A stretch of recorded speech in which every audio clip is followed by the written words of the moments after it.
اور پبلک کہتی ہے ہزاروں کتابوں کے مصنف. ایسے تو ہم کروڑوں کتابوں کے مصنف بن سکتے ہیں بھائی. اور ایک اور بات بتاؤں آپ کی جرنل نالج کے لیے کہ ویسے سائلنٹ ہوتا ہے لیکن سائلنٹ نہ ہوتا تو زیادہ اچھا تھا. تو یہ جو وظیفوں کی کتابیں چھپ رہی ہیں نا، روحانی وظیفے، موضوع میں جلدی سے سمیٹوں گا، بس کتابوں کی بات کروں گا، باقی روحانیوں کا آپریشن بہت ہو چکا ہے. یہ جو چھپ رہی ہیں نا، فلاں چیز پڑھنے سے یہ ہو جائے گا، فلاں وظیفہ اتنی دفعہ پڑھنے سے یہ ہو جائے گا، اس کی حیثیت بھی اس سے زیادہ کچھ بھی نہیں ہے. جو وظیفے چھاپنے والی کتابیں ہیں، آپ اگر کروڑ پتی بننا چاہتے ہیں تو آپ کو میں نسخہ بتا دیتا ہوں، بہترین کام ہے، بہترین. الحمد للہ نحمده ونستعینه ونستغفره ونؤمن به ونتوکل علیہ ونعوذ باللہ من شرور انفسنا ومن سیئات اعمالنا من يهده الله فلا مضل له ومن يضلله فلا هادي له ونشهد أن لا إله إلا الله وحده لا شريك له ونشهد أن سيدنا وحبيبنا وشفيعنا وسندنا محمدا عبده ورسوله صلى الله تعالى عليه وعلى آله وأصحابه وبارك وسلم تسليما كثيرا كثيرا. أما بعد فأعوذ بالله من الشيطان الرجيم. بسم الله الرحمن الرحيم. لئن شكرتم لأزيدنكم ولئن كفرتم إن عذابي لشديد. وقال النبي صلى الله عليه وسلم الكيس من دان نفسه وعمل لما بعد الموت. قرآن مجید کی ایک آیت تلاوت کی ہے. شکر کے موضوع پر کئی ہفتوں سے بیان چل رہا ہے. آج انشاءاللہ اس کو مکمل کرنے کی کوشش کروں گا. اللہ تعالیٰ صحیح طرح سے بات کہنے کی، سننے کی، سمجھنے کی اور عمل کی توفیق عطا فرمائے. بعض حضرات ابھی سے سو رہے ہیں تو اپنے اڑوس پڑوس میں دیکھیں، اگر کوئی سو رہا ہے تو اس کو اٹھا دیں. ابھی تو بات شروع نہیں ہوئی. بیان کے آداب میں سے یہ ہے کہ جب بھی کوئی سوئے تو ساتھ والے کو چاہیے کہ اس کو اٹھا دے. سونے کے لیے اللہ نے رات بنائی ہے، بستر بنایا ہے اللہ نے، اس پہ سوتا ہوا انسان اچھا لگتا ہے. اگر میں یہاں بیٹھ کے سو جاؤں تو کیا آپ برداشت کر لیں گے بھائی؟ اگر میں یہاں بیٹھوں اور سو گیا ہوں تو آپ کہیں گے نا مولوی صاحب ہم اس لیے تھوڑی یہاں آئے ہیں کہ آپ کو سوتا ہوا دیکھیں. تو اس لیے جیسے آپ مجھے سوتا ہوا دیکھیں آپ کو اچھا نہیں لگے گا، میں اگر آپ کو سوتا ہوا دیکھتا ہوں تو آپ لوگ مجھے بھی اچھے نہیں لگتے. شکر کا ایک بہت بڑا حصہ، یعنی جب ہم کسی کا شکر ادا کرتے ہیں، کسی نے کوئی نعمت کی، تو ایک بہت بڑا رکن یہ ہے کہ جس نے آپ پر احسان کیا آپ اسے ناراض نہ کریں اور اس کی نافرمانی نہ کریں. والدین کی نافرمانی کیوں حرام ہے؟ اس لیے کہ ان کے احسانات بہت زیادہ ہیں. دوست کو بھی آپ خوش رکھنے کی کوشش کرتے ہیں، اس لیے کہ آپ کہتے ہیں کہ یہ فلاں وقت میں میرے کام آیا، فلاں وقت میں میرے کام آیا. اللہ نے ہمیں قرآن مجید میں حکم دیا کہ میں نے تمہیں جو نعمتیں دی ہیں ان کا شکر ادا کرو. تو اس شکر میں کئی اسٹیپ ہیں، کئی درجات ہیں. پہلا درجہ اس نعمت کے وجود کو مانا جائے کہ میرے پاس نعمت ہے. اگر آپ نعمت ہی کے منکر ہو کہ ہے ہی نہیں، سب کچھ ہے پھر بھی کہتے ہو کچھ بھی نہیں ہے، ناشکرے ہو. اللہ کے لیے اس میں کیا لکھا جائے گا؟ ناشکرا. اس لیے جب بھی کوئی ملے کیا حالات ہیں؟ اللہ کا شکر، اللہ کا دیا بہت کچھ ہے. زیادہ تکلیف ہے تو کبھی کبھار اس تکلیف کو بیان کر دیا جائے. اللہ کا دیا بہت کچھ ہے، بس ایک تھوڑی سی تکلیف ہے، دعا کریں. جہاں اللہ کے اتنے انعامات اور اتنے احسانات ہیں، اللہ یہ انعام بھی کر دے، یہ انعام بھی کر دے. تو یہ پہلا درجہ، اس پر کافی لمبا بیان ہو چکا ہے. دوسرا درجہ اس نعمت کو بیان کیا جائے، شو مارنے کے لیے نہیں بلکہ اللہ کا انعام ظاہر کرنے کے لیے کہ اللہ کے احسانات. تیسرا درجہ جس کے پاس وہ نعمت موجود نہیں ہے اس پر احسان کیا جائے. جیسے میں نے قرآن مجید کی آیات پڑھی تھیں کہ نبی صلی اللہ علیہ وسلم یتیم تھے، اللہ نے ٹھکانہ دیا تو اللہ فرماتے ہیں کہ اب آپ بھی یتیم کو ٹھکانہ دیں. آپ صلی اللہ علیہ وسلم مسکین تھے, غریب تھے, اللہ نے آپ کو مال و دولت سے نوازا, غنا دیا, تو اللہ فرماتے ہیں آپ بھی غریبوں کا خیال رکھیں. جیسے قارون کو اللہ نے کہا کہ احسن کما احسن اللہ الیک, جیسے اللہ نے تجھے مال دیا تو بھی غریبوں پہ خرچ کر. ایسے موقع پہ نافرمان کیا کہتا ہے؟ قرآن نے دونوں کا تذکرہ کیا. نیک لوگ یہ کہتے ہیں کہ ہاں اللہ کا ہم پر احسان ہے تو ہم بھی اللہ کی مخلوق کا خیال رکھیں گے, اور بدبخت لوگ کیا کہتے ہیں کہ ہم نے اپنی محنت سے کمایا ہے, ان کی قسمت میں جب پیسہ نہیں ہے تو ہم کیا کریں. یہ دونوں چیزیں اللہ نے قرآن میں ذکر کی. تو آپ سوچ لیں کن لوگوں میں شامل ہیں. بھئی جو اللہ کہہ رہا ہے جب کھلا دو تو کھلا دو ان کو. اللہ کا ایک بنایا ہوا نظام ہے کہ بعض کو بعض کے ذریعے کھلاتے ہیں, بعض کو براہ راست دیتے ہیں, اور بعض کو کسی کے ذریعے سے کھلاتے ہیں.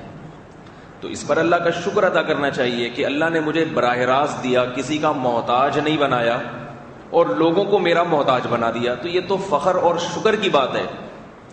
یہ اس پہ رو رہا ہے کہ میرا پیسہ اتنے لوگ کھا جاتے ہیں, میرے پاس تو بچتا ہی کچھ نہیں, اتنے بچے ہیں میرے وہ کھا جاتے ہیں, میری بیوی کھا جاتی ہے میرا مال, میری بہنیں میرے بھائی سارے کھا جاتے ہیں, میں تو ویسے کا ویسا ہی ہوں. شکر ادا کرو بھائی, اللہ تمہارے ذریعے سے اتنوں کو کھلا رہا ہے.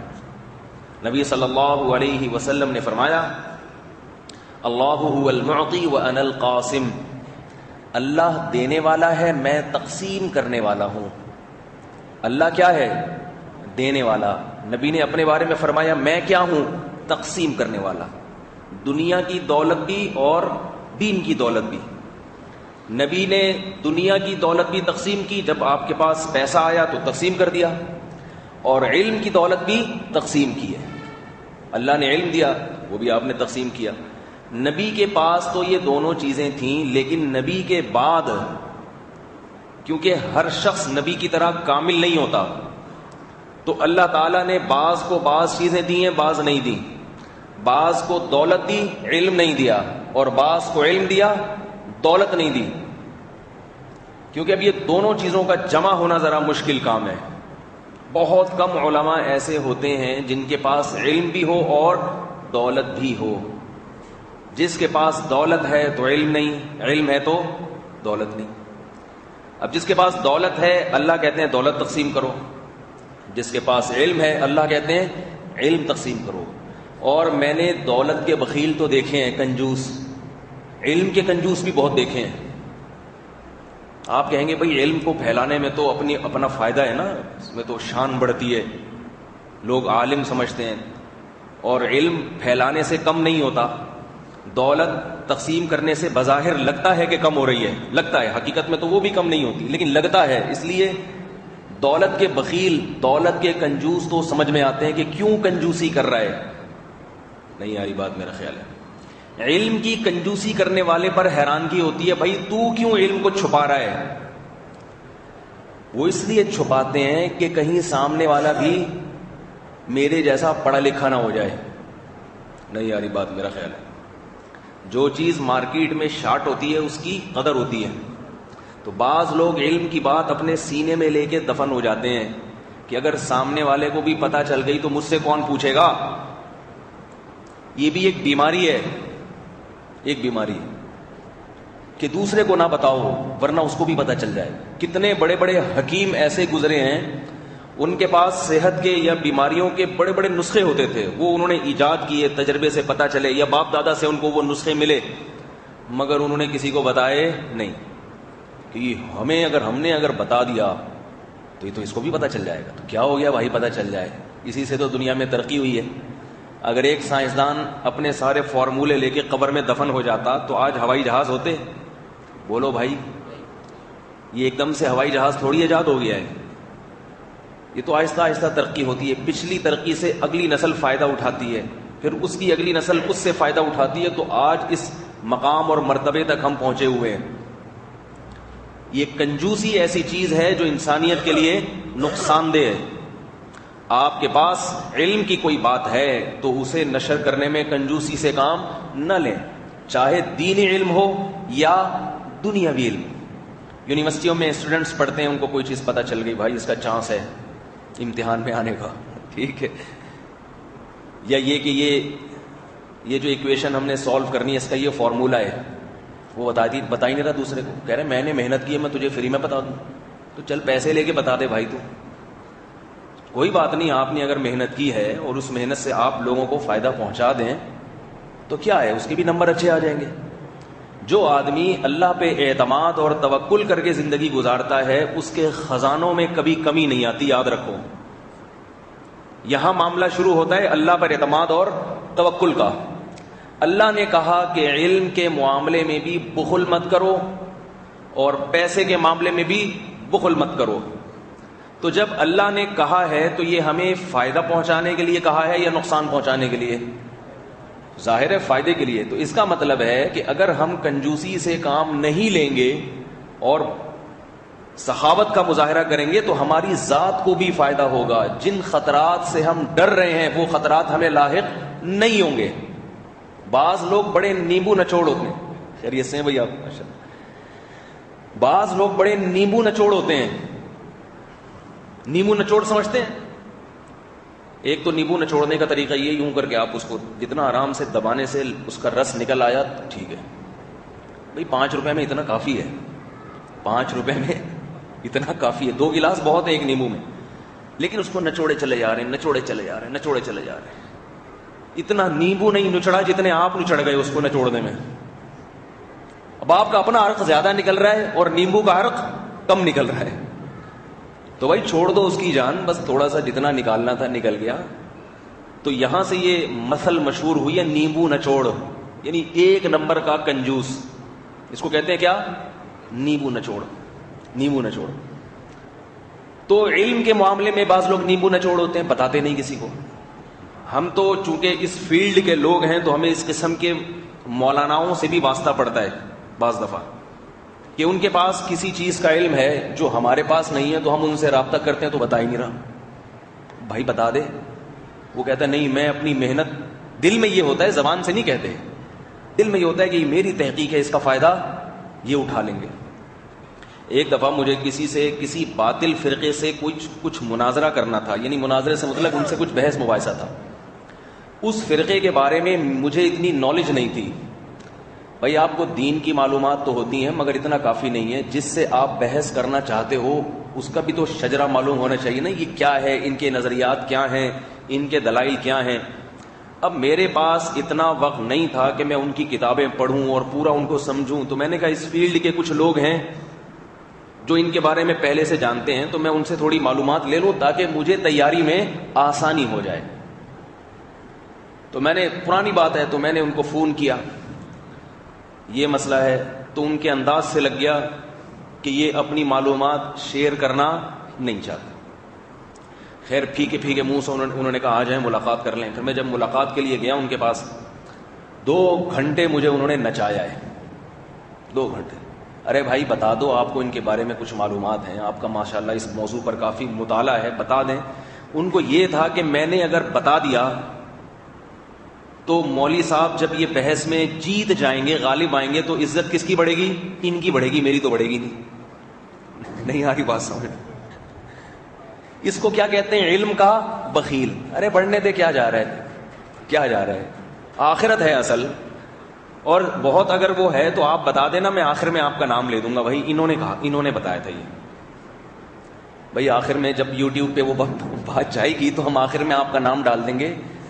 یہ اس فرقے کے بارے میں جتنی معلومات میں نے لی حضرت فلاں دامت برکاتہم سے لی ہیں, یہ کر دیں گے. اول تو میں صرف اس کے بارے میں معلومات لے رہا ہوں, اس سے جو بحث میں نے کرنی ہے وہ تو سارا اپنا مطالعہ ہوگا نا. یہ بھی علمی خیانت ہے, یعنی علمی خیانت نہیں, علمی کنجوسی ہے. کشادہ ظرف ہو جائے, لے بھائی چلو پڑھ لو اس کو, بلکہ یعنی آپ اپنی معلومات اس کو دے دیں. علم تو پھیلانے کے لیے, علم واحد دولت ہے جو پھیلانے سے بے پناہ بڑھتی ہے.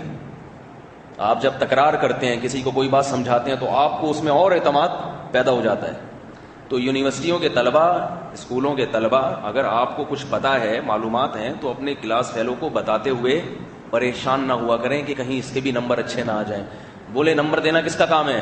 اللہ کا کام. کوئی بات نہیں اگر آ جائے تو, اور دوسری بات یہ کہ اگر نمبر اس کے اچھے آ گئے آپ کے کم آ گئے تو سارے اچھے نمبر والوں کا مستقبل تھوڑی سنورتا ہے، بہت سے خراب نمبروں کے بعد بھی مستقبل بنا لیتے ہیں۔ ہماری سابق صدر کی مثال ہمیشہ سامنے رکھا کریں، ان کے تو نمبر ہی نہیں تھے، کہیں سے بھی کچھ بھی نہیں ملا ان کو، کہیں سے بھی کچھ بھی نہیں ملا، مگر پاکستان کی تاریخ میں پہلا صدر جو 5 سال کامیابی کے ساتھ گزار کے گیا ہے، یہ اللہ کی قدرت کی دلیل ہے کہ وَتُعِزُّ مَن تَشَاءُ وَتُذِلُّ مَن تَشَاءُ۔ تو اللہ پہ اعتماد اور توکل جب آ جاتا ہے تو انسان نیچ پنے سے توبہ کر لیتا ہے، کوئی بات نہیں، شیئر کرو اپنی معلومات، دے دو اس کو۔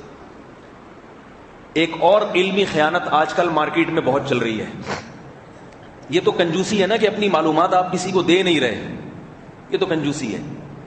ایک اور الٹ ہو رہا ہے کہ دوسرے کی معلومات لے رہے ہیں اور اپنے نام سے شائع کر رہے ہیں، یہ بدترین خیانت ہے، بدترین خیانت۔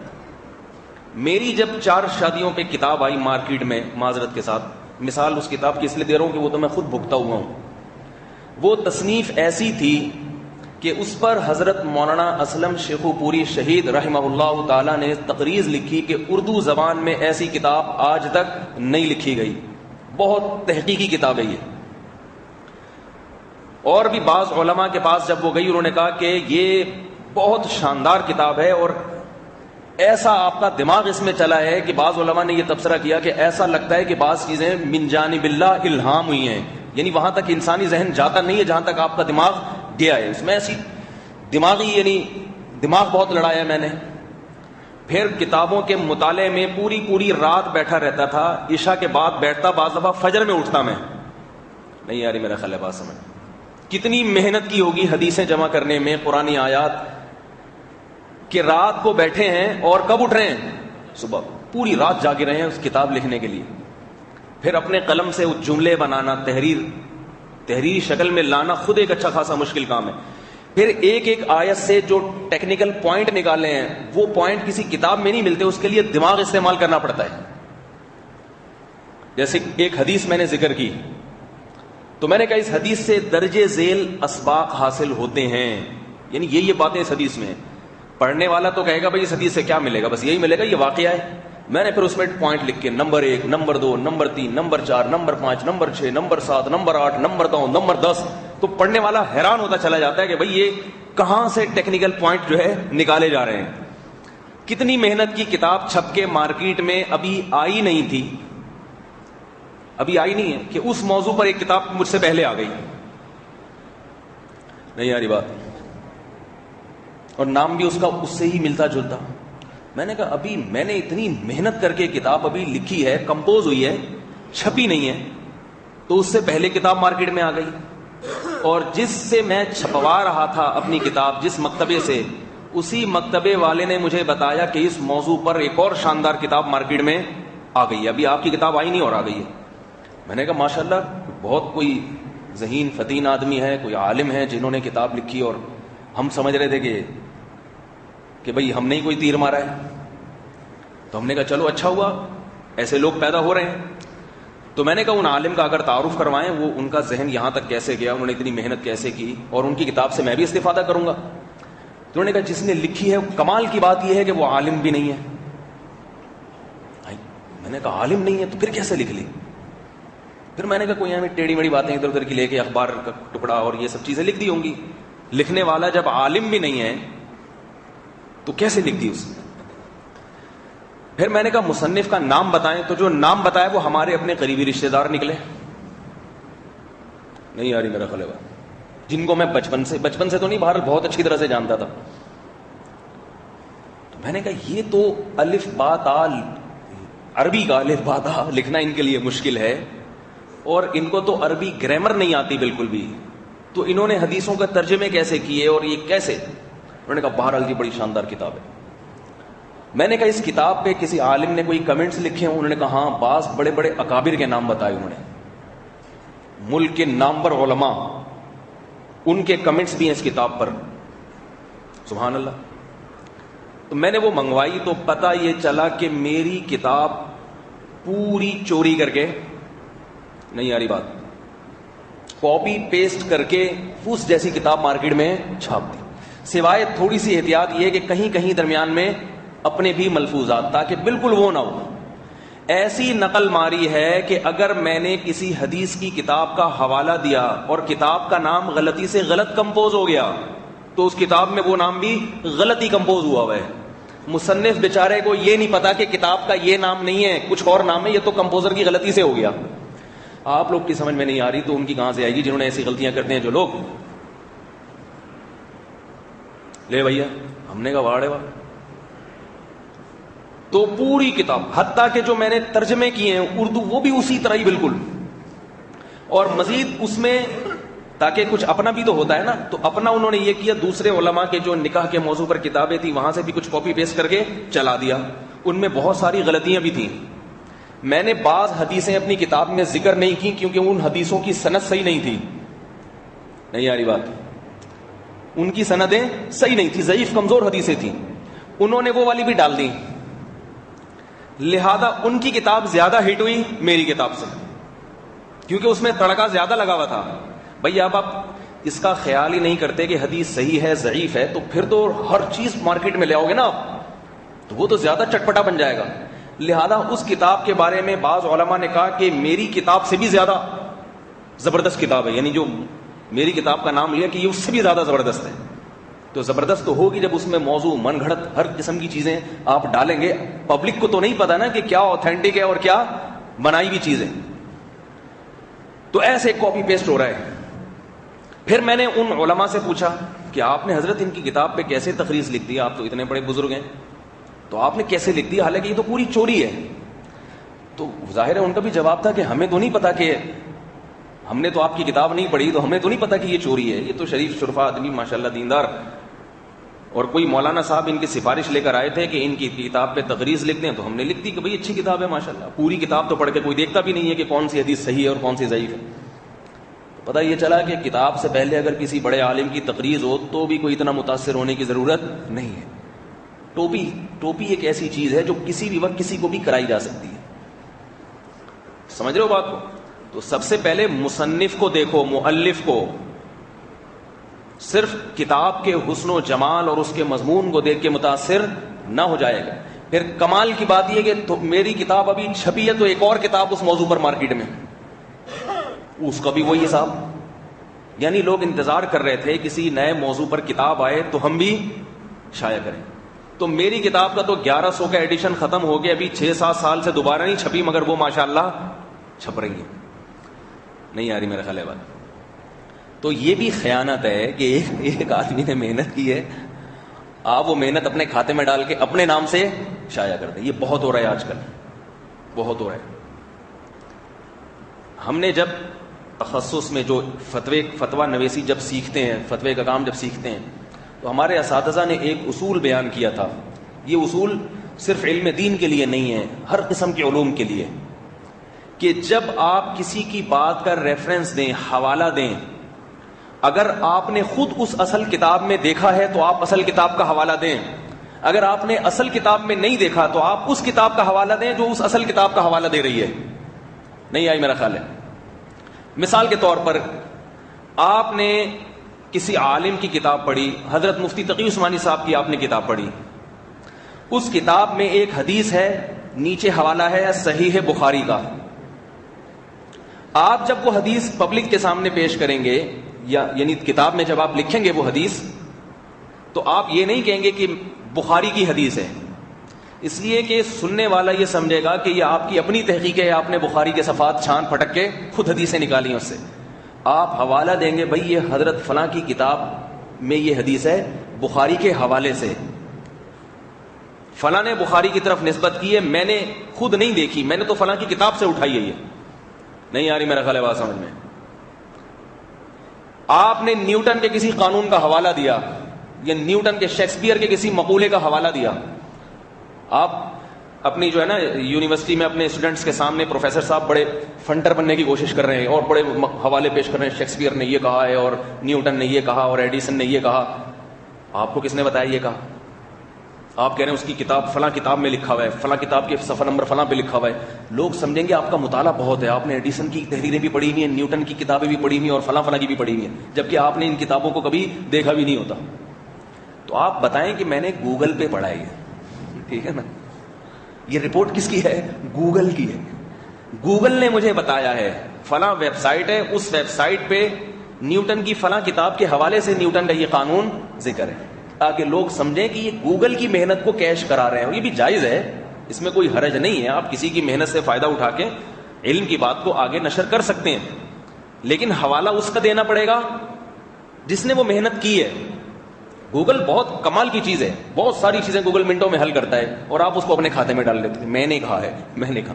ہاں یہ الگ بات ہے کہ کہیں روانی سے انسان جب باتیں کر رہا ہوتا ہے یا بیان کر رہا ہوتا ہے، اس میں پھر اتنی پیچیدگیوں کی ضرورت نہیں ہوتی کہ فلاں نے فلاں سے پر فلاں نے فلاں نے، تو اس میں 1 گھنٹے کا بیان 1.5 گھنٹے کا ہو جائے گا، اس میں شارٹ کٹ کی گنجائش ہے. لیکن تصنیف میں، تالیف میں، تحریر میں، یا آپ کوئی تحقیقی مقالہ پیش کر رہے ہیں، مقالہ جس میں لوگ یہ سمجھ رہے ہیں کہ یہ جو آپ لیکچر ڈیلیور کر رہے ہیں یہ آپ کی تحقیق ہے، اس میں پھر یہ خیانت ہے کہ آپ اصل کا حوالہ دیے بغیر ڈائریکٹ منسوب کر دیں آپ اس کو، تو یہ بھی علمی خیانت ہے. تو بات یہ چل رہی تھی. اچھا ایک اور بات آپ کو میں بتا دوں اسی حوالے سے، مارکیٹ میں بہت ساری کتابیں جو آج کل چھپ رہی ہیں، 100% کی بات نہیں کر رہا، 99% اسی اصول پہ چھپ رہی ہیں کہ دوسروں کی کتابوں سے کاپی پیسٹ کر کے اپنی کتاب مارکیٹ میں لے آؤ.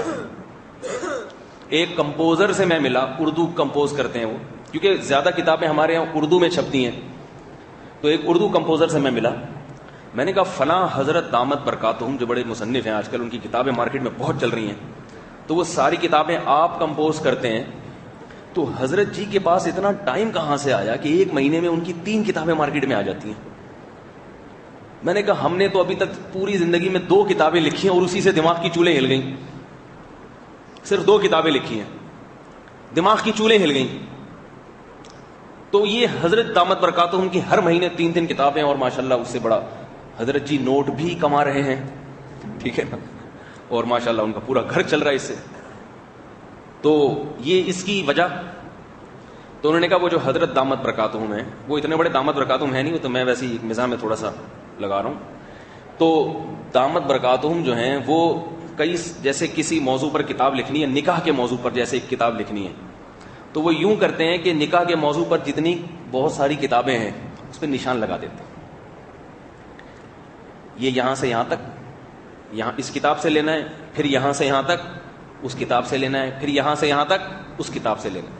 تو میرے سامنے 5-6 کتابیں لا کے رکھتے ہیں، بولتے ہیں تجھے کمپوزنگ کے پیسے مل جائیں گے، ٹھیک ہے، 1 صفحے کے اتنے مل جائیں گے، تو صرف اتنا کر، پہلے یہ والا پیراگراف فلاں کتاب سے اٹھا کے، دوسرا والا پیراگراف.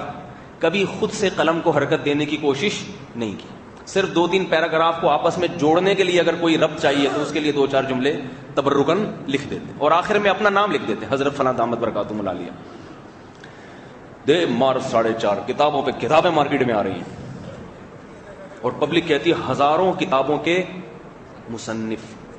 ایسے تو ہم کروڑوں کتابوں کے مصنف بن سکتے ہیں بھائی.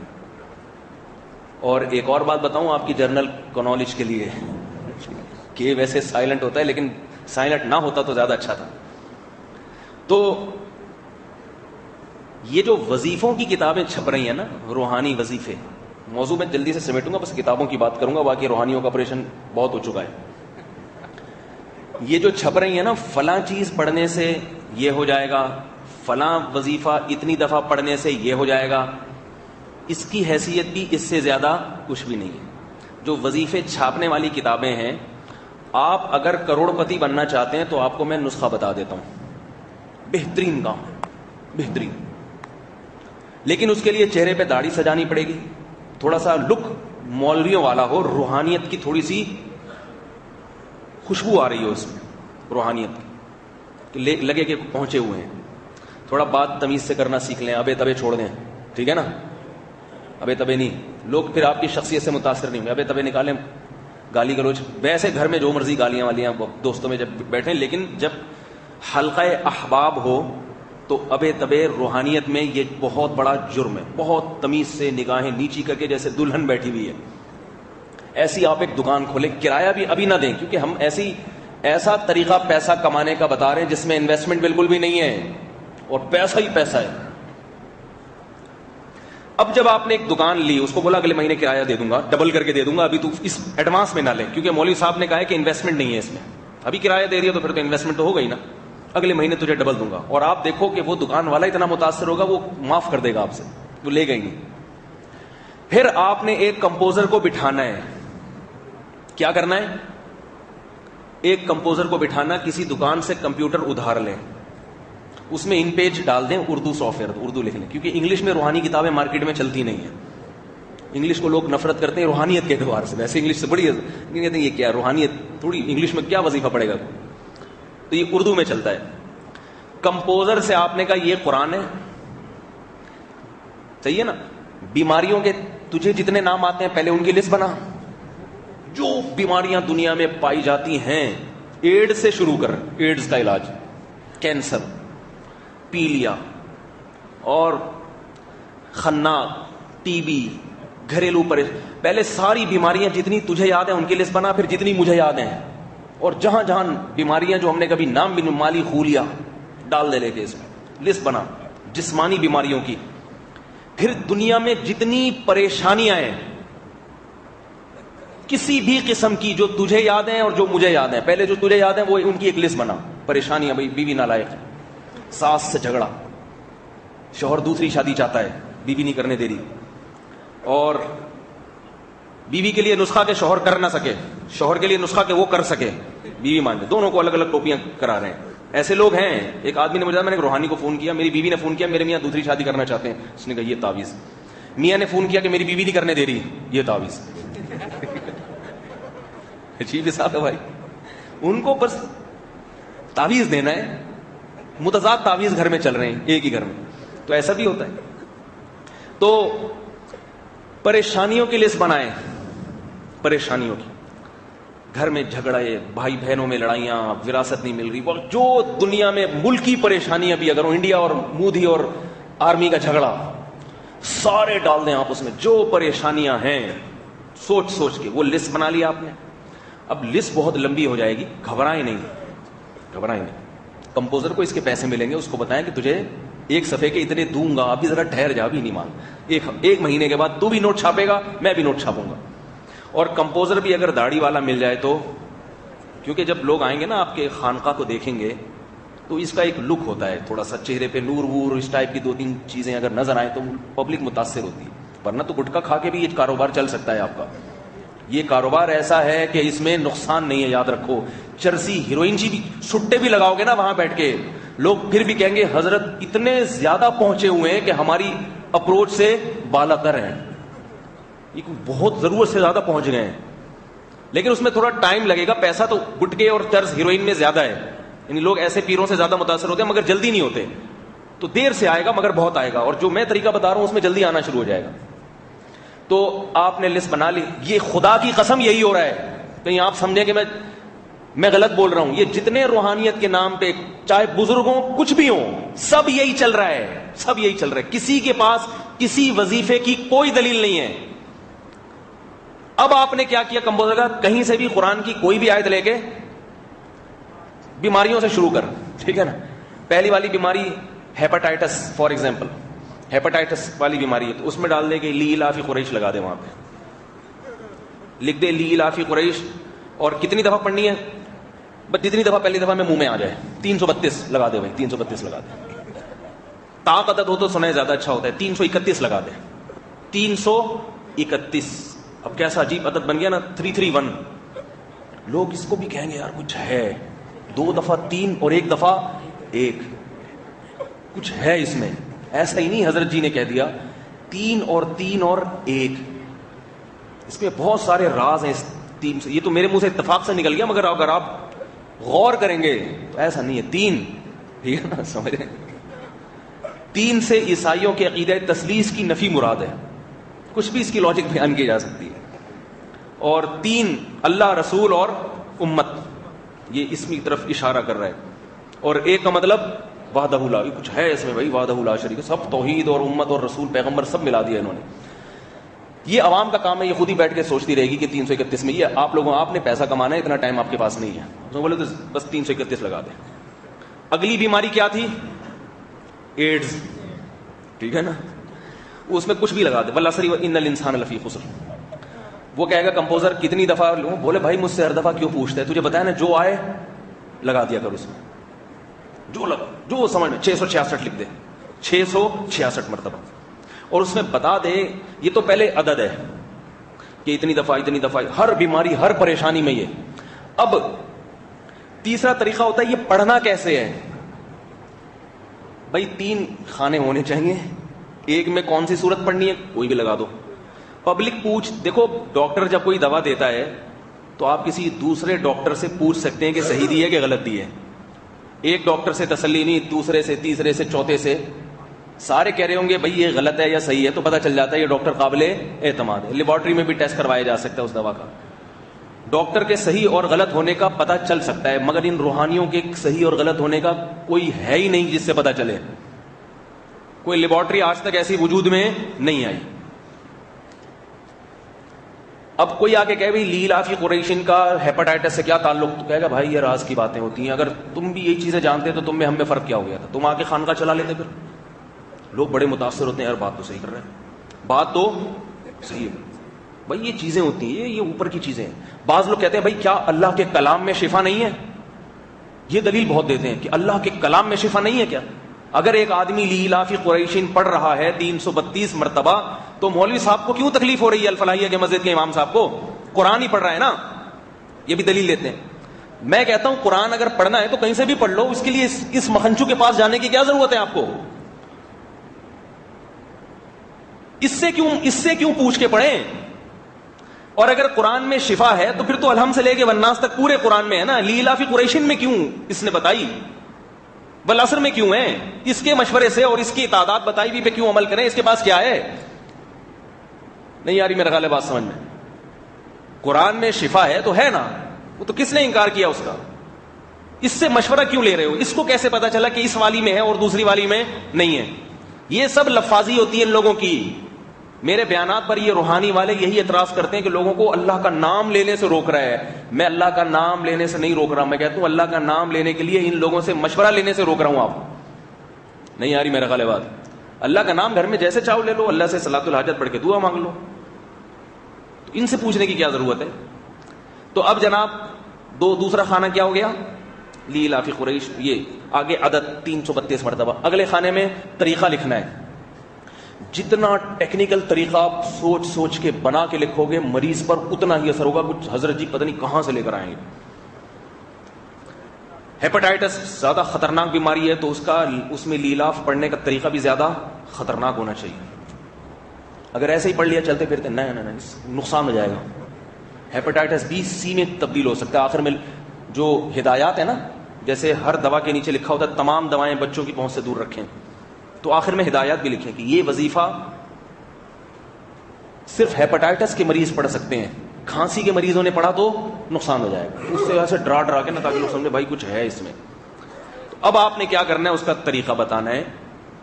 336 دفعہ کیسے پڑھنا ہے، تو اس میں کچھ بھی بول دیں کہ بھائی فجر صبح صادق سے 5 منٹ پہلے،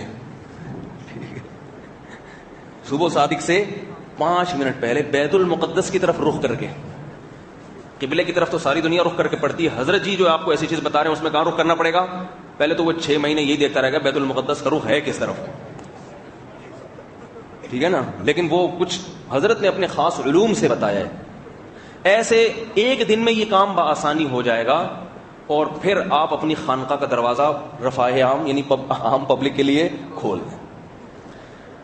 مزہ نہ آئے پیسے واپس، اور میرا کمیشن رکھیے گا اس میں.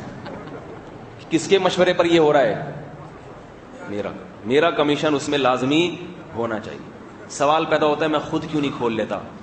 بلا مبالغہ آپ کو بتاؤں، اگر میں روحانی سلسلہ کھولنا چاہوں، بلا مبالغہ اللہ کی رحمت سے امید ہے کہ میرے اندر یہ صلاحیت ہے، اللہ کی رحمت سے امید کر کے کہہ رہا ہوں کہ میں کروڑوں روپے کما سکتا ہوں ایک مہینے کے اندر، کروڑوں روپے. کیونکہ مجھے بات کرنا بھی آتی ہے. یہ جو میں آپ کو طریقے سکھا رہا ہوں تو جو بندہ خود جب اپنے لیے کرے گا تو کیا نہیں کرے گا. میں ایسا اس کو اتاروں گا شیشے میں. ہیپاٹائٹس ہے کوئی مسئلہ ہی نہیں ہے. اچھا ایک اور آخر میں ایک کام آپ نے یہ کرنا ہے کہ آپ کے پاس 100 مریض آئیں تو 100 کی قسمت میں قبرستان نہیں لکھا ہوا ہوتا، بعض کی قسمت میں اللہ نے شفا بھی لکھی ہوئی ہوتی ہے. سمجھ رہے ہو بات کو؟ تو جس کو شفا مل جائے اللہ کی قدرت سے، وہ تو سارے تھوڑی مرتے ہیں، بہت سے ٹھیک بھی ہو جاتے ہیں. اس کا نمبر ضرور نوٹ کر لینا. نئے مریضوں کے لیے اس کا نمبر اور اس سے بھائی بات کر کے دیکھ لو، یہ فلاں جگہ پہ رہتا ہے، یہ بھی ٹھیک ہوا تھا، یہ والا وظیفہ پڑھ کے، اس سے بہت فائدہ ہوگا آپ کو، بہت فائدہ ہوگا۔ لوگ نوٹ چھاپ رہے ہیں، آپ ابھی تک غریب اور بے روزگاری میں گھوم رہے ہو، یہ طریقہ اختیار کرو، 50 روپے کی پرچی رکھ دو، 50 روپے کی، اور 50 روپے کی تو پرچی ہوگی، اتفاق سے جو اللہ کی قدرت سے ٹھیک ہو گیا وہ آپ کے اس سے نہیں ہوا، وہ یا تو دوا کھانے سے ہو گیا یا اللہ نے ویسے ہی ٹھیک کر دیا اس کو۔ پھر جو نذرانے آئیں گے نا آپ کے پاس، نذرانے آئیں گے، وہ کسی کو بتانا نہیں، پھر جو ہدی اور نذرانے آئیں گے بتاؤ گے تو نظر لگنے کا خطرہ ہوگا، اتنے بڑے بڑے ہدی آئیں گے آپ کے پاس، اتنے بڑے بڑے، کیونکہ وہ بھی بے وقوف یہ سمجھتا ہوگا کہ اس کی وجہ سے مجھے شفا ملی۔ بعض سے بات نکلتی ہے کیا کروں، آج کل بعض لوگ نرینہ اولاد کے لیے علاج کراتے ہیں کہ ہمارے بیٹیاں ہیں لڑکا ہو جائے، تو بعض حکیم ان کو دوائیں پڑیاں دیتے ہیں اور اتفاق سے لڑکا ہو جاتا ہے۔ یہ بھی سائنس کی دنیا میں، میڈیکل سائنس کی دنیا میں اس کی کوئی حقیقت نہیں ہے، کوئی دوا آج تک ایسی ایجاد نہیں ہوئی ہے جس سے لڑکا پیدا کرنے کا امکان بڑھ جائے، سمجھ رہے بات کو؟ ایسی دوائیں تو ہیں کہ اولاد نہیں ہو رہی تو اولاد کا امکان بڑھ گیا۔ بعض دفعہ مرد کے اسپم کمزور ہوتے ہیں تو بعض حکیموں کے پاس دوائیں ہوتی ہیں، بعض ڈاکٹروں کے پاس دوائیں ہوتی ہیں، وہ کھانے سے اسپم میں طاقت پیدا ہو جاتی ہے، اس سے حمل ٹھہرنے کا امکان بڑھ جاتا ہے۔ اسی طرح بعض ایسی دوائیں ہیں، عورت میں اگر بانجھ پن ہے تو اس کو کھلائی جائیں تو ولادت کا امکان بڑھ جاتا ہے۔ ایسی تدبیریں بھی ہیں، ایسی خوراکیں بھی ہیں، مگر ایسی کوئی خوراک نہیں ہے کہ آپ وہ کھائیں گے تو لڑکا پیدا ہو جائے گا۔ یہ جو گروتھ ریشو ہے لڑکے اور لڑکی کا، یہ اللہ نے اپنے ہاتھ میں رکھا ہوا ہے، اپنے ہاتھ۔ یَهَبُ لِمَن يَشَاءُ إِنَاثًا وَيَهَبُ لِمَن يَشَاءُ الذُّكُورَ، جس کو چاہتا ہے بیٹیاں دیتا ہے، جس کو چاہتا ہے بیٹے دیتا ہے، أَوْ يُزَوِّجُهُمْ ذُكْرَانًا وَإِنَاثًا، جس کو چاہتا ہے بیٹے بھی دیتا ہے، جس کو چاہتا ہے بیٹیاں بھی، یعنی دونوں دے دیتا ہے۔ دیکھو اللہ نے شروع میں بتایا کہ صرف بیٹیاں ملتی ہیں، یہ کم درجے کی نعمت ہے، نعمت یہ بھی ہے، اولاد نہ ہونے سے بہرحال یہ بہتر ہے۔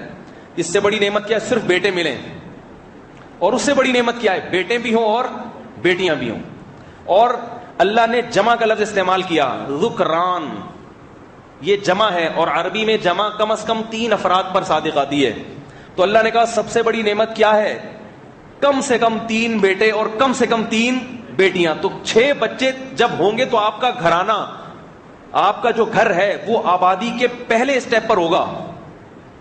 سمجھ میں نہیں آ رہی، یہ ٹیکنیکل باتیں، ان کو سمجھا کریں۔ کم سے کم 3 بیٹے اور کم سے کم 3 بیٹیاں ملیں گی تو ابھی آپ کا گھرانہ مکمل ہوا ہے، اکمل نہیں ہوا۔ اکمل سمجھتے ہیں؟ اکمل ہے کمپیریٹیو ڈگری، یعنی ابھی خاندان شروع ہوا ہے آپ کا، یعنی اب ایسا آپ کی اولاد ہو گئی ہے کہ آپ کے گھر کو گھر کہا جا سکتا ہے، کہ بھئی آبادی آپ کے گھر کی شروع ہوگی، یعنی آباد گھر ہے، آباد۔ اور اس کی لاجک بھی ہے، ایک بیٹا اگر ہوتا ہے تو بھائی بہنوں کی نعمت سے محروم، وہ خود اس کی مینٹل جو گروتھ ہے نا وہ اتنی اچھی نہیں ہوتی، کیونکہ بھائی بہن نہیں ہے اس کے پاس۔ بچہ بھائی بہنوں سے بہت کچھ سیکھتا ہے۔ یہ جو میں نے پوائنٹ، یہ جو تبدیل کیا نا، یہ پچھی پکڑ کے رکھے ہیں اس کی، صحیح ہے نا، یہ موضوع چینج ہو رہا ہے، پھر میں آگے نکل جاتا ہوں، جو اصل بات ہے وہ رہ جاتی ہے، کہ اس کے حق میں بھی ظلم ہے، یہ بیٹے کے حق میں، کہ اس کی کوئی بہن نہیں ہے اور اس کا کوئی بھائی نہیں ہے۔ بچہ بچپن میں بچوں کے ساتھ زیادہ مانوس ہوتا ہے، آپ دیکھ لیں، ماں باپ گود میں اٹھا کے رکھیں، کوئی اور بچہ آئے گا بچہ فوراً اس کی طرف لپکے گا۔ اور اگر 2 بیٹے ہیں صرف یا 2 بیٹیاں ہیں، ان میں جیلسی کا امکان، حسد کا امکان زیادہ ہوتا ہے، کیونکہ 2 میں بیلنس قائم کرنا ماں باپ کے لیے مشکل۔ جیسے مغیرہ ابن شعبہ رضی اللہ تعالیٰ عنہ کی حدیث ہے کہ 2 بیویوں والا ہمیشہ 2 آگ میں جلتا رہتا ہے، ادھر تھوڑا سا جائے گا تو وہ والی دیکھے گی اور وہ تنگ کرے گی، اور تھوڑا سا اس طرف مائل ہو گیا تو، کیونکہ مقابلہ سخت ہے نا، دشمن اور ہدف متعین ہے۔ آپ کو کیا سمجھ میں آئیں گی یہ باتیں؟ آپ کو کیا سمجھ میں آئیں گی؟ اس لیے حضرت مغیرہ ابن شعبہ نے فرمایا کہ 3 رکھو کم از کم، تاکہ ان کی نفرت آپس میں تحلیل ہو جائے، تقسیم ہو جائے، تقسیم ہو کے تھوڑی سی کم ہو جائے گی۔ دیکھو ایک ساس کی ایک بہو ہے تو پوری حکومت اور پوری چودراہٹ اس اکلوتی بہو پر ہوگی، اس بہو کی تو ایسی کی تیسی ہو جائے گی کہ نہیں ہو جائے گی. 5-6 بہو ہوں تو کبھی اس کو ڈانٹ لیا, کبھی اس کو ڈانٹ لیا, کبھی اس کی غیبت کر لی, کبھی اس کے خلاف سازش کر لی.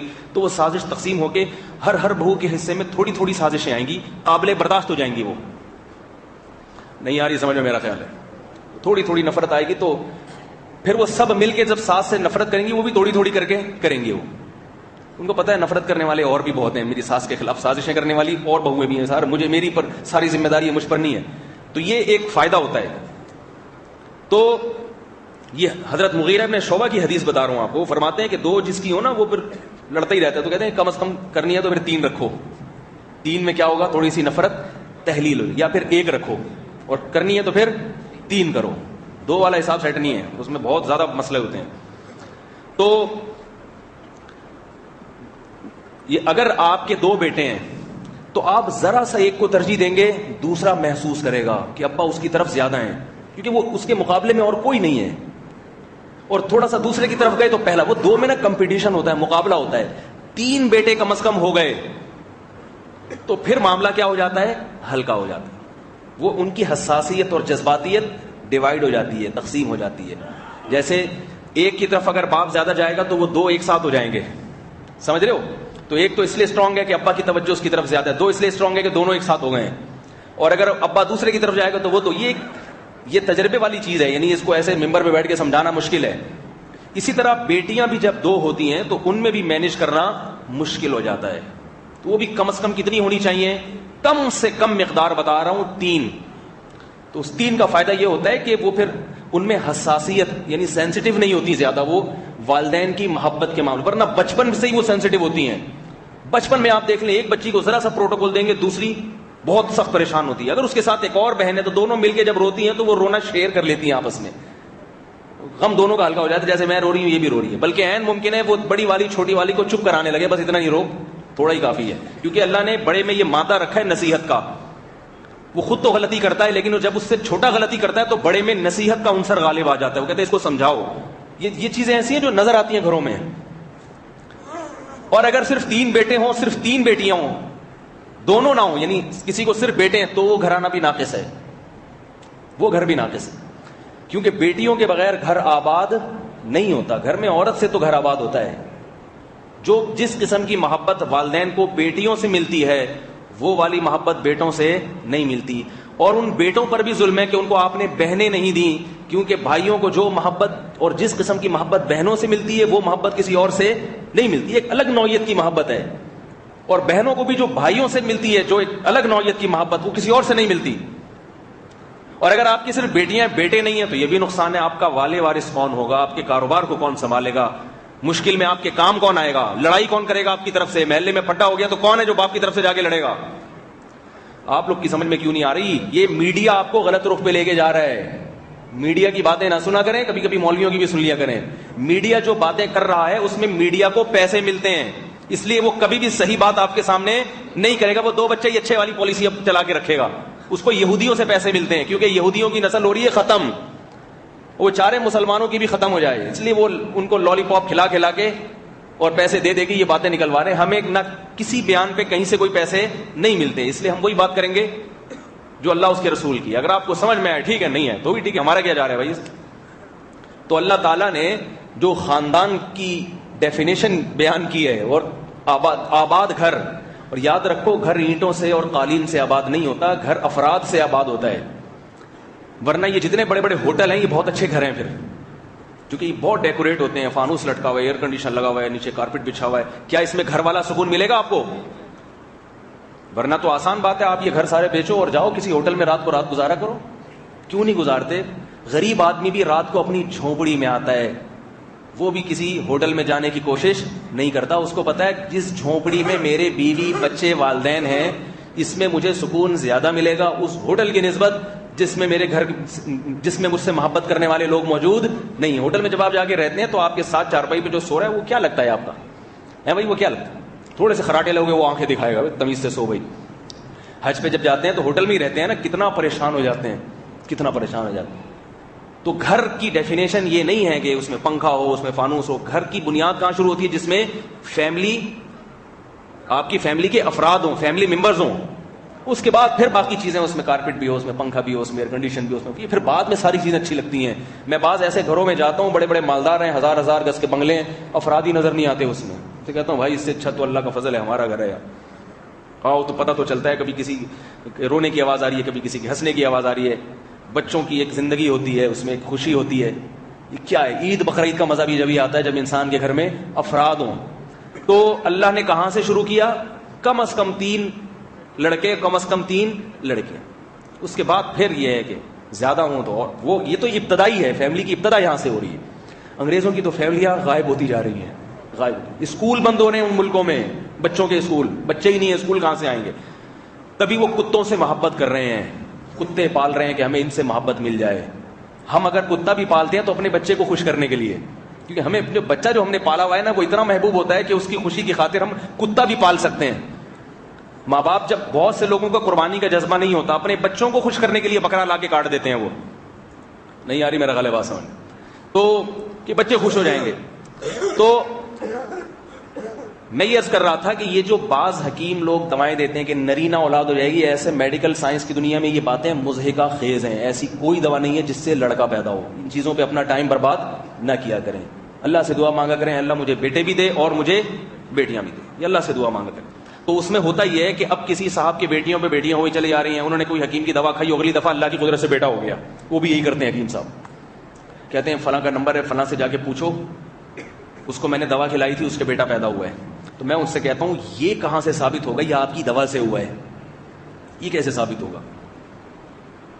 آپ ان لوگوں کے نمبر بتائیں جن کو آپ نے دوا کھلائی اور ان کے بیٹا پیدا نہیں ہوا، ان کے نمبر نوٹ کریں. سمجھ رہے ہیں نا؟ پھر ریشو دیکھیں کہ دوا کھانے والوں کے ہاں بیٹوں کا ریشو زیادہ ہے یا نہ کھانے والوں کے ہاں، وہ برابر ہی نکلے گا. یہ کوئی رپورٹ تھوڑی ہے، کوئی تحقیق تھوڑی ہے. رہا یہ مسئلہ کہ یہ بیٹا اور بیٹیاں یہ انسان کے اختیار میں نہیں ہے، اس کی دلیل یہ ہے کہ یہ جو میڈیکل سائنس ہے کہتی ہے کہ مرد اور عورت کے جرثومے مرد کے اسپم میں بالکل برابر ہوتے ہیں. یہ تو گن کے دیکھ لیا ہے، ان جرثوموں کی تعداد بڑھائی یا کم نہیں کی جا سکتی. یہ اللہ کی قدرت ہے کہ اللہ تعالیٰ استقرار حمل کے لیے لڑکے کی سلیکشن کرتے ہیں یا لڑکی کی. بعض لوگ یہ بھی سمجھتے ہیں، ایک صاحب تھے وہ بڑے جو ہے نا اپنے بازو یوں دکھا دکھا کے نا کہ میں بہت طاقتور ہوں، میرے 6 بیٹے ہیں. تو میں نے کہا یہ تم محمد صلی اللہ علیہ وسلم سے زیادہ تو تم طاقتور نہیں ہو. نبی صلی اللہ علیہ وسلم کی میں 40 مردوں کے برابر طاقت تھی. تو نبی کی بیٹیاں زیادہ تھیں یا بیٹے زیادہ تھے؟ بیٹیاں زیادہ تھیں. بیٹا تو ایک ہی ہوا آپ کا. تو یہ خام خواہ کی فضول قسم کی باتیں ہیں. بعض لوگ کہتے ہیں بھی جو باڈی بلڈر ہوتے ہیں ان کے بیٹیاں زیادہ ہوتی ہیں. یہ بھی غلط ہے، 100% غلط ہے. اتفاق کی بات اگر کہیں ہو گئی ہو تو ایک الگ ہے. تو اس چکر میں بعض لوگ جم جانا چھوڑ دیتے ہیں. یہ سب فضول باتیں، ان کا حقیقت کی دنیا سے کوئی تعلق نہیں ہے. اللہ چاہے گا تو بیٹے دے گا، اللہ چاہے گا تو بیٹیاں دے گا. البتہ ایک بات ہے جو قرآن سے ثابت ہے کہ جس قوم میں نکاح کا رواج کم ہو جائے، یعنی جو قوم اللہ کی نافرمانی پر اتر آئے اور شریعت کو فالو کرنا چھوڑ دے، اس قوم میں من حیث القوم بیٹیوں کی شرح پیدائش بڑھ جاتی ہے. نہیں آ رہی بات؟ یعنی جو قوم بھی شریعت کو چھوڑے گی، مسلمان قوم کی بات کر رہا ہوں، اس قوم میں من حیث القوم لڑکیوں کا گروتھ ریشو بڑھ جائے گا. یہ قرآن سے ثابت ہے. اس پر میں آیتیں پڑھوں گا تو بات لمبی ہو جائے گی. یہ قرآن سے ثابت ہے. اور گناہ میں یہ بھی ہے کہ نکاح میں تاخیر یا نکاح نہ کرنا. وجہ اس کی یہ ہے کہ اللہ تعالیٰ سے جو آدمی یعنی کسی چیز کو حاصل کرنے کی کوشش کرتا ہے اللہ کی نافرمانی کر کے، تو اللہ اسے وہ چیز نہیں دیتے بلکہ اس کو عذاب بنا دیتے ہیں اس کے لیے. اب لوگ نکاح میں تاخیر کیوں کرتے ہیں؟ یار خرچے بڑھ جائیں گے، کون بیوی بچے پالے گا یار، چھوڑو ابھی اسٹیبل ہونے دو. تو اللہ کیا کرتے ہیں، ٹھیک ہے تو اسٹیبل ہو کے شادی کر لینا، مگر بیٹیاں تجھے اتنی دوں گا کہ وہ اسٹیبل ہونا تیرا بڑھاپے میں ساری کسر نکال دوں گا اس کی میں. بہت مشکل ہے بات سمجھانا، بہت مشکل ہے. اب آپ دیر سے شادی کر رہے ہیں، یار میں اسٹیبل ہو جاؤں، میری اتنی تنخواہ ہو جائے. کیوں؟ اللہ کہہ رہا ہے کسی کی بیٹی کو اپنے گھر میں لا کے کھلاؤ. اللہ کے بندو کھلاؤ اس کو، اللہ پہ توکل کرو. لڑکیاں گھروں میں بیٹھی بوڑھی ہو رہی ہیں، نکاح کرو. آپ نہیں کر رہے، یار میں اسٹیبل ہوں. اللہ کہہ رہے کہ ان یکونوا فقراء یغنیہم اللہ من فضلہ، اللہ پہ توکل کرو، اللہ نکاح کے بعد خرچہ پانی کا انتظام کرا دے گا. کچھ اللہ پہ بھی کیلکولیٹر لے کے نہیں بیٹھا کرو ہر جگہ. آپ کہہ رہے ہیں نہیں میں نہیں کروں گا، اس سے معاشرے میں برائی پھیل رہی ہے، زنا پھیل رہا ہے. آپ نے دیر سے شادی کی، اب اللہ بیٹیوں کی لائن لگا دے گا. سب کے ساتھ ایسا یہ ہرگز نہیں ہے کہ جس کے بیٹیوں کی لائن لگی ہوئی ہے وہ گناہگار ہے. یہ ہرگز مطلب نہیں ہے. بڑے بڑے بزرگوں کو اللہ نے بیٹیاں زیادہ دی ہیں اور اس پہ جنت کی بشارتیں دی ہیں. میری بات کا مطلب سمجھیں, من حیث القوم یعنی قومی سطح پہ بیٹیوں کی ریشو بڑھا دے گا. انفرادی طور پر پہلے زمانے میں ایسا ہوتا تھا, کسی کے بیٹیاں زیادہ تو اس کے بھائی کے بیٹے زیادہ ہو گئے, تو وہ گروتھ ریشو کیا کنٹرول میں رہتا تھا. اس کی بیٹیوں کی شادی آسانی سے ہو جائے گی, بھائی اس کی 6 بیٹیاں ہیں تو بھائی کے 6 بیٹے بھی تو ہیں. نہیں آ رہی بات؟ تو رشتوں کے حصول میں مشکلات نہیں. اب کیا بیٹیوں والے کے تو بیٹیاں ہی بیٹیاں, بیٹوں والوں کے بیٹوں کی ریشو کیا ہو گیا, کم. اب کیا ہے کہ بیٹیاں زیادہ, بیٹے مارکیٹ سے شارٹ ہیں, تو ان کے رشتے کہاں سے ہوں گے بھائی؟ پھر اللہ کہے گا تم نے جو دیر سے نکاح کیا تھا اب بیٹیوں کے لیے پریشان پھرو, اور وہ سارا خرچہ جہیز میں اللہ نکالے گا تمہارا جو تم نے وہاں بچانے کی کوشش کی ہے. اور وہ جو تم نے کہا تھا نا میں ٹینشن فری زندگی گزارنا چاہتا ہوں, بیوی بچوں کی فکر سے آزاد ہو کے, وہ ٹینشن ساری اللہ کہاں نکال دے گا, تمہاری بیٹیوں میں نکال دے گا. اب ان کی شادیوں کی فکر کرو, رشتے ہی نہیں آ رہے, یہی ہو رہا ہے آج کل, رشتے ہی نہیں آ رہے, یہ نہیں ہو رہا فلانا, پھر وہ ٹوپی ڈرامے وظیفے علی لافی قریشی دیدہ پڑھ لو, ان کا اپنا دھندا چل رہا ہے. تو وہ یہ اللہ کا قانون ہے, تو اللہ تعالیٰ ایسے بڑھا دیتے ہیں, اور ہو رہا ہے.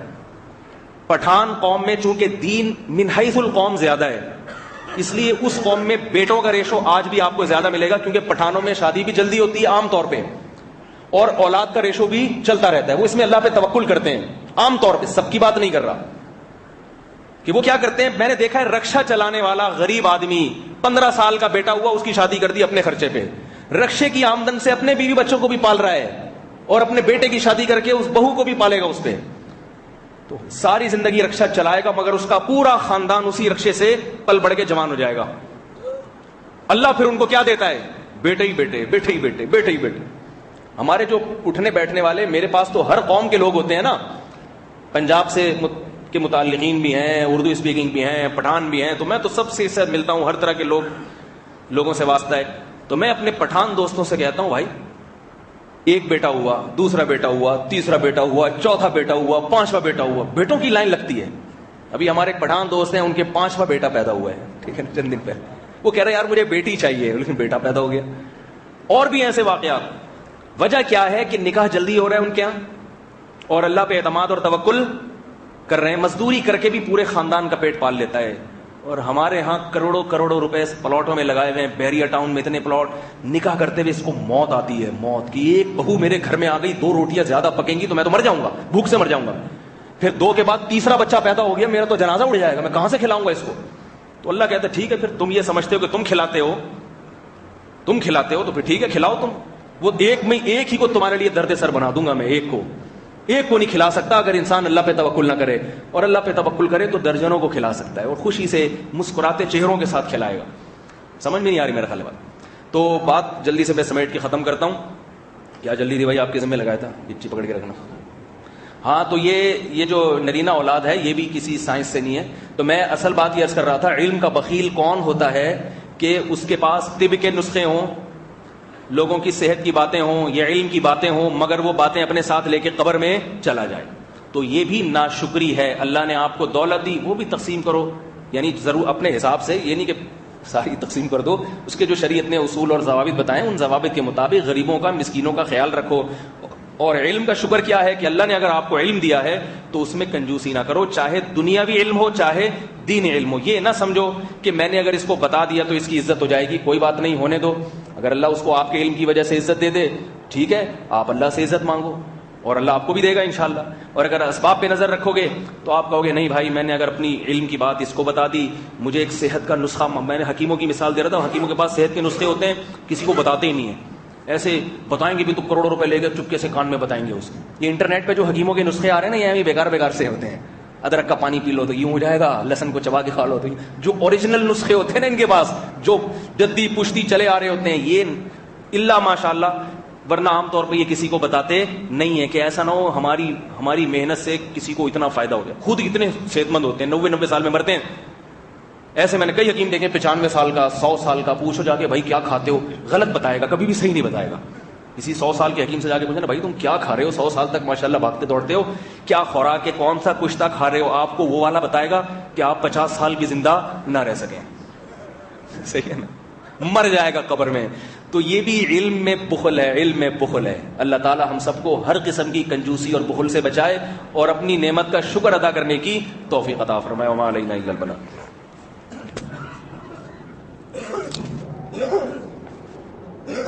چندہ ہو رہا ہے ایک دو باتیں آپ کے سامنے. یہ جو آج بیان کیا ہے اس میں بخل سے متعلق کہ علمی کنجوس بھی ہوتے ہیں اور مال کے لحاظ سے بھی کنجوس ہوتے ہیں لوگ. تو یہ کنجوسوں کی دو قسمیں ہیں. کنجوسوں کی دو قسمیں. اس میں ایک وضاحت ضروری ہے کہ اگر کوئی شخص آپ کی کتاب یا تحریر آپ سے لیتا ہے اور آپ کو یہ پتہ ہے کہ یہ اپنے نام سے شائع کرے گا تو پھر یہاں اتنا کشادہ ظرف کرنے کی اجازت نہیں ہے کہ آپ کہیں چلو کتاب میری تھی لیکن اس کے نام سے شائع ہو گئی تو کیا ہو گیا. یہ مطلب نہیں ہے. مطلب یہ ہے کہ آپ کسی کو اپنے علمی تحقیق سے فائدہ اٹھانے کا موقع نہ دیں. یہ غلط ہے. باقی یہ خیانت ہے کہ تحریر کسی کی ہو اور نام کسی اور کا چھپے. اس خیانت سے روکنا یہ انسان کا حق ہے. اور یہ بھی انسان کی فطرت ہے کہ اس کی اپنی جو تحقیق ہوتی ہے وہ یہ برداشت نہیں کرتا کہ کسی دوسرے کے نام سے شائع ہو. یہ فطرت ہے. اس پہ اگر کسی کو غصہ آتا ہے یا افسوس ہوتا ہے تو یہ یعنی کوئی ایسا نہیں ہے کہ اس کو کنجوسی کہیں گے یا اس کو ناجائز کہیں گے. یہ تو انسان کی فطرت ہے کہ وہ کوئی بھی آپ دیکھ لیں کہ جو کمپنیاں ہیں جب وہ کوئی چیز بناتی ہیں تو وہ اپنا نام جو اپنا ٹریڈ مارک ہے وہ کبھی بھی تبدیل نہیں کرنے دیتی. یہ ایک فطری چیز ہے. یہ نیچرل چیز ہے. یہ جذبہ ہوتا ہے کہ انسان جو کام کرتا ہے وہ چاہتا ہے کہ اس کی طرف اس کی نسبت ہو. یہ ریاکاری بھی نہیں ہے. میرا مقصد صرف بیان کا یہ ہے کہ آپ کسی کو اس لیے کوئی بات نہ دیں کہ کہیں وہ سیکھ کے آگے نہ نکل جائے, مجھ سے آگے نہ چلا جائے. یا مجھ سے جناب وہ کوئی استاد ہے طالب علم کو پڑھانے میں بخل سے کام لیتا ہے کہ بھائی میں نے ان کو زیادہ اگر اصول اور ضوابط بتا دیے تو کہیں خود سے بہت بڑے نہ بن جائیں گے تو مجھ سے مستغنی ہو جائیں گے. یا کوئی ڈاکٹر کسی کو ایسی بات بتا دیتا ہے. بعض جگہ ایسا ہوتا ہے کہ بعض نسخے حکیم لوگ کے پاس کچھ دوائیں ہوتی ہیں وہ مریض کو دیتے ہیں, وہ مریض ٹھیک ہو جاتا ہے. تو وہ 100 دفعہ اس سے پوچھو حضرت یہ کیا تھا, وہ کبھی نہیں بتائیں گے. حالانکہ وہ بعض دفعہ ایسی معمولی سی چیز ہوتی ہے جو گھروں میں میسر ہوتی ہے. ایک حکیم صاحب تھے, میں طالب علم جب تھا تو میرے پیٹ میں بہت سخت درد ہو رہا تھا. تو ان حکیم صاحب نے مجھے ایک چورن سا دیا, وہ میں نے کھایا تو بالکل ٹھیک ہو گیا. تو وہ بڑے نیک دیندار آدمی تھے, ایسے کنجوس نہیں تھے. میں نے کہا یہ کیا ہے؟ انہوں نے کہا اگر میں پہلے بتا دیتا نا یہ کیا ہے تو آپ کو فائدہ نہیں ہوتا. یہ بہت معمولی سی چیز ہے جو ہر جگہ دستیاب ہے. میں نے کہا کیا کہہ رہے ہیں؟ یہ انار کا چھلکا سکھایا ہوا ہے, اس کا سفوف بنایا ہوا ہے, یہ بہت ساری بیماریوں میں فائدہ پہنچاتا ہے. تو وہ دیکھو انہوں نے بتا دیا بھائی یہ. اب وہ ان کو ڈر ہوتا ہے نا کہ اگلی دفعہ یہ میرے پاس تھوڑی آئے گا, خود ہی گھر سے سفوف بنا کے پی جائے گا. کوئی بات نہیں, پی جائے تو کیا ہے, اللہ آپ کے پاس دوسرے مریضوں کو بھیج دے گا.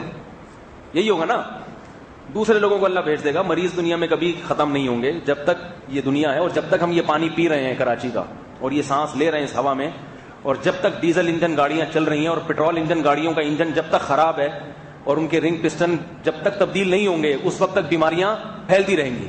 اور رنگ پسٹن جو تبدیل ہوں گے تو میکینک 2 نمبر ہوتے ہیں, وہ چائنا کے وہ ڈال دیتے ہیں جاپان کے نام پہ. ہمارا جنریٹر سے مجھے تجربہ ہوا کہ بہت دھواں دے رہا ہے, انجن بھی چینج کر کے پھر بھی دھواں دے رہا ہے. تو اس کا مطلب ہے کہ بس دھواں یہ ہماری وہ ہے, یعنی قوم کا ایک امتیاز ہے کہ ہم اسی دھوئیں والے ماحول میں پل پڑ کے جوان ہوئے. تو پھیپڑے بھی خراب ہوں گے, سب چیزیں ہوں گی. تو ڈاکٹر حکیموں کو بالکل پریشان ہونے کی